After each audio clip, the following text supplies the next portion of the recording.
Hello. देखिए, अब मैं व्याकरण शुरू कर दिया हूँ। व्याकरण शुरू करने का कारण क्या है? कारण ये है कि हम लोग हिंदुस्तान में रहते हुए हम लोग हिंदुस्तानी है। हम लोग की रात दिन की भाषा है हिंदी में बोलना, हिंदी में लिखना। लेकिन भाई आपसे खुद कह रहा हूँ, कितने प्रतिशत ऐसे पढ़े लिखे लोग हैं, अनपढ़ों की बात छोड़ दीजिए, जो शुद्ध हिंदी बोलते हैं, शुद्ध हिंदी लिखते हैं। हर्षऊ की जगह दीर्घऊ लगाते हैं, दीर्घऊ की जगह हर्षऊ लगाते हैं, हर्षई की जगह दीर्घई और हर्षऊ की जगह दीर्घई लगाते हैं। ऐसा क्यों होता है भाई? दूसरी बात, श तीन ऐसे हैं जो आप जानते हैं, तलावेश, मूर्धन्य, दंतिश। इस पर लोग ध्यान देते नहीं हैं। जितने वीडियो जो आप लोग देख रहे होंगे सब पढ़े लिखे लोग होंगे। लिखने को क्या है, लिखते हैं क्या? कितने को देखा हूँ कि स्कूल लिखना है दीर्घऊ से लिखते हैं हर्षऊ से, परीक्षा लिखना है दीर्घई से लिखते हैं हर्षई से। इसका मीनिंग मतलब समझते नहीं कि भाई मैंने मंत्रा की गलती की, मंत्रा की गलती की है तो क्या इसका अर्थ बदला कि नहीं बदला? आज मुझे आश्चर्य हो रहा है इस बात पे कि हम हिंदू होते हुए शुद्ध हिंदी न लिख पा रहे हैं न बोल पा रहे हैं। हाँ, फिल्मों में शुद्ध हिंदी लिखी और बोली जाती है।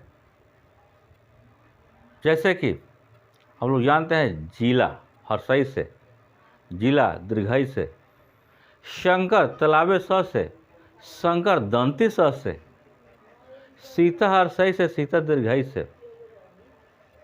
सबका मीनिंग अलग अलग है। लिखने वाले हर्षई या दीर्घई मिलाकर लिख देते हैं। और दूसरी बात मैं आपसे कहना चाहूँगा, खासकर बिहार सरकार से कहना चाहूँगा, क्या बिहार सरकार से और बिहार के शिक्षा मंत्री साहब से भी कहना चाहूँगा कि क्या इंग्लिश हर कदम पर जो है कि आज के युग में चाहिए किसी सबको।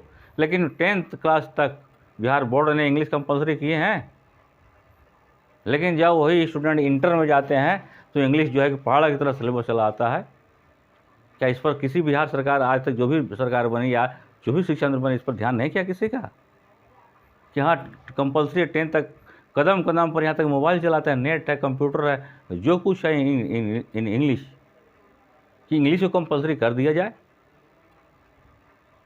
और वही इंटर में ऐसा सिलेबस दे देते हैं कि बच्चे थर्रा जाते हैं। तो इंग्लिश भी कंप्लीट नहीं और हिंदी कंप्लीट है ही नहीं, तो अब फिर आपका एजुकेशन क्या है? ये मेरा रिक्वेस्ट है बिहार सरकार और बिहार के शिक्षा मंत्री से कम इस बात को आप ध्यान दीजिए और कोशिश कीजिए कि इसको 10 तक इंग्लिश कंपलसरी कर दें, क्योंकि ऑक्सीजन के बिना लाइफ नहीं, उसी तरह से इंग्लिश के बिना एजुकेशन नहीं। अगर है तो आप बताइए कहाँ पर, किस कदम पर इंग्लिश नहीं है? ऑल ओवर द वर्ल्ड की बात कर रहा हूँ, because English is an international language. That's why I am telling you, I am requesting you. और देखिए अभी हिंदी में, अब हिंदी लेकर आया हूँ मैं, व्याकरण लेकर फुल व्याकरण दूंगा जैसे इंग्लिश में देता आया हूँ। और आज नहीं, इसके पहले वीडियो में मैं शुरू किया था, सिंपल सा टॉपिक्स लिया हूँ। उस टॉपिक से नाम है कि सुनने में समान, एक समान लेकिन अर्थ अलग अलग। एक ऐसा टॉपिक्स है। व्याकरण या ग्रामर मतलब पार्ट्स ऑफ स्पीच और शब्द भेद, संज्ञा, सर्वनाम, टेंस, वॉइस, नरेशन पढ़ लिएगा। मतलब नहीं कि मैं हिंदी का विद्वान बन गया और इंग्लिश का विद्वान बन गया, क्योंकि इसके पीछे जो आपको बोर्ड पर है, इसके पीछे वाला वीडियोज में भी दिया हूँ, उसमें भी 15 दिया था, आज 18 दे रहा हूँ। कैसे कि देखिए कि छोटी सी बात, और एक बात और आपसे लोग से बात करूँगा। पूर्व मुजफ्फरपुर, कोई भी पूर्व गांव में लगता है तो जो पूर्व हर्षऊ से लिखते हैं का मतलब नगर या कस्बा, नगर होता है। और उसे पूर्व को दीर्घऊ से लिखते हैं मतलब अधिक या पूरा, संपूर्ण, मैंने काम पूरा कर लिया तो दीर्घऊ हो गया। और जो रामपुर, मुजफ्फरपुर, नवलपुर, मोतीपुर, मोती नगर, उत्तम नगर जो लिखते हैं, पटेल नगर, तो उसमें पूर्व का मतलब होता है नगर या कस्बा। जो हर्षऊ से होता है, कितने लोग लिख रहे हैं दीर्घऊ से, जो कि पिछले वीडियो बहुत दिया था मैंने। जैसे कली, कली, एक कली जो हर्षई से होता है, कली मतलब क्या, कलयुग। और जो कली दीर्घई से होता है, फूल का कली, उस कली के बाद ही वो फूल बनता है। कुछ हर्षऊ से लगाए तो छाती या आस्तन, और दीर्घऊ लगा दिए तो प्रस्थान करना, मैं कूच कर रहा हूँ। और भारतीय सेना सरहद के लिए कूच कर गई है तो दीर्घऊ से हो गया। अगर उसी को लिख दे हर्षऊ से, तो जैसे कि मैं स्टूडेंट को कहता हूँ मैं परीक्षा दे रहा हूँ, मैं परीक्षा दे रहा हूँ, मैं परीक्षा दे रहा हूँ। तो देखिए, एक हर्षई से है, एक दीर्घई से है। तो हर्षई से क्या मतलब जो होता है, मैंने कई वीडियोज में दे रखा हूँ, मतलब कीचड़ होता है। और इस परीक्षा का मतलब एग्ज़ाम। तो अगर विद्यार्थी लिख दिया, जैसे कि मैं खुद कहता हूँ कि I am also tutor, teacher, I teach, और उसमें मैं ट्रांसलेशन बनवाता हूँ, तो स्टूडेंट क्या करते हैं, हर्षई से लिख देते हैं। और कोई जो दीर्घई से लिखते हैं तो मैं पूछता हूँ कि दीर्घई से तुमने क्यों लिखा, तो कहते हैं सर मैं बचपन से लिखते आया हूँ, लिखते आ रही हूँ। बट वाई, कारण क्या है? तो sir I don't know about this, मैं इसके विषय में नहीं जानता। तो क्यों नहीं जानते भाई? तो ये गलती स्टूडेंट्स में नहीं है, ये गलती पढ़ाने वाले में है, जिसने हिंदी का जो हिंदी सब्जेक्ट जो टीचर हैं, कि शुद्ध कैसे लिखे कैसे बोले को पहले उनको पढ़ाना चाहिए। ये तो पढ़ाते नहीं हैं। ट्रांसलेशन ग्रामर जो इंग्लिश है का स्टार्टिंग कहाँ से, वो पढ़ाते नहीं। टेंस शुरू करो भाई, वॉइस सीख लो भाई, नरेशन सीख लो भाई, हाँ इंग्लिश आ गई। अरे वो आ जाता है सर ही गोज, एकदम टाइट से बोलते हैं। लेकिन जब मैं पूछता हूँ पानी है, इंग्लिश बोलो, तो बस इज वाटर, वाटर इज, जो मेरे वीडियो में सब कुछ दिया हुआ। तो ये चल रहा है सिस्टम।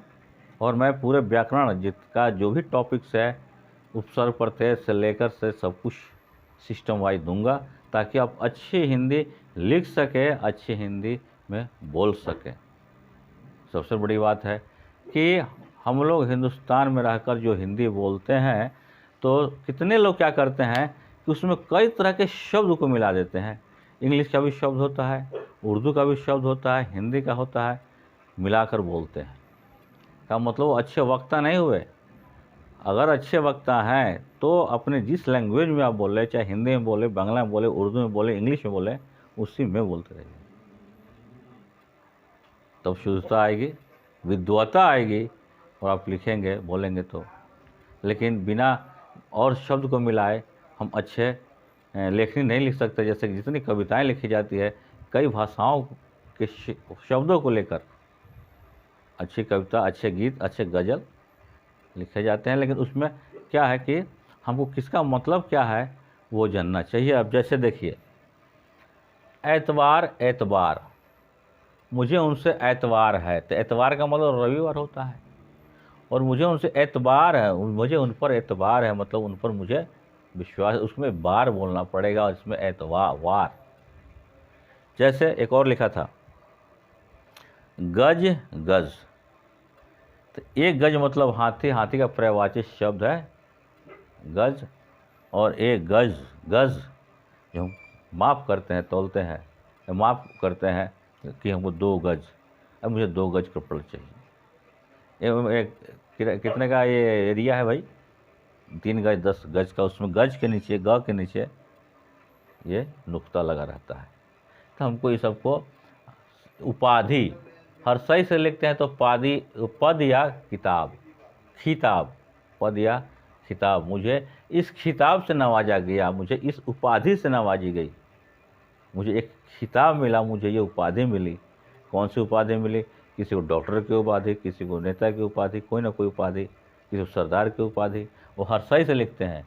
और उपाधि जो दीर्घई से लिखेंगे मतलब उपद्रवी। ये हो गया। अब देखिए, अब एक हम क्वेश्चन पे आते हैं। हर्षई लिखना, दीर्घई लिखना सबको पता है, हर्षऊ लिखना, दीर्घऊ लिखना, लेकिन जब हम र में जो लिखते हैं तो उसमें हम हर्षऊ और दीर्घऊ कैसे लिखेंगे, इस पे चर्चा करेंगे। बाकी यह सब बोर्ड पे है।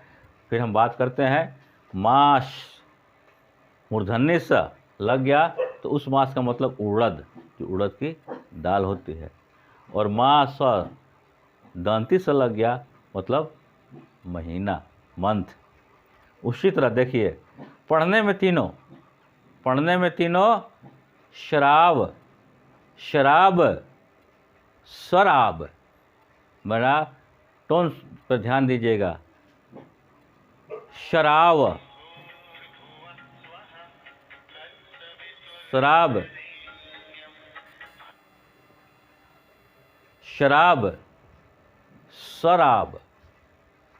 तो जो शराब है मिट्टी का पुरवा, पुतला। शराब ब, मदिरा, दारू। शराब दंती स से मृग तृष्णा।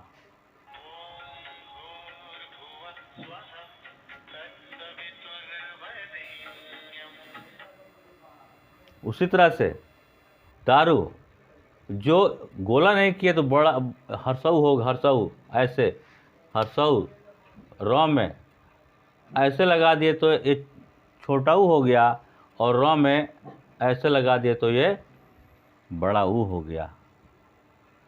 तो ये भी सोचना है।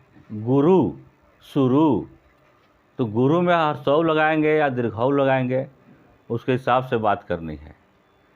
तो यही कहने का मतलब है कि इस सब शब्द को आपको गहन करना है, ध्यान करना है। फिर अगले वीडियोज में मैं आपको देता रहूँगा, दूंगा। और अच्छी हिंदी बोलनी है, अच्छी लिखनी है, तो भाई आपको रिक्वेस्ट करता हूँ, इसको तो आपको गहन अध्ययन करना पड़ेगा। और दूसरी बात कि मैं रिक्वेस्ट कर रहा हूँ कि आप शेयर कीजिए और सब्सक्राइब करवाइए, और मुझे ऐसा कीजिए कि और उत्साहित हूँ, इनकरेज हूँ, और भी अच्छा से अच्छा देने की कोशिश करूँ। इंग्लिश ग्रामर दिया ही हूँ और भी दूंगा आपको। अभी हिंदी व्याकरण स्टार्ट किया हूँ कि व्याकरण में जितने भी अध्ययन करेंगे, व्याकरण की सिस्टम से आप अच्छी इंग्लिश बोल सकते हैं, अच्छी हिंदी बोल सकते हैं, अच्छी हिंदी लिख सकते हैं। कोई बोलेंगे तो आप समझ सकते हैं, या कोई ऐसा बोलता है तो आप उनको भी ऐसे बता सकते हैं। या अपने घर में बच्चों को जो पढ़ाते हैं, भाई बहन छोटे को, अपने बच्चों को, तो उन्हें भी आप अच्छी तरह से सिखा सकते हैं।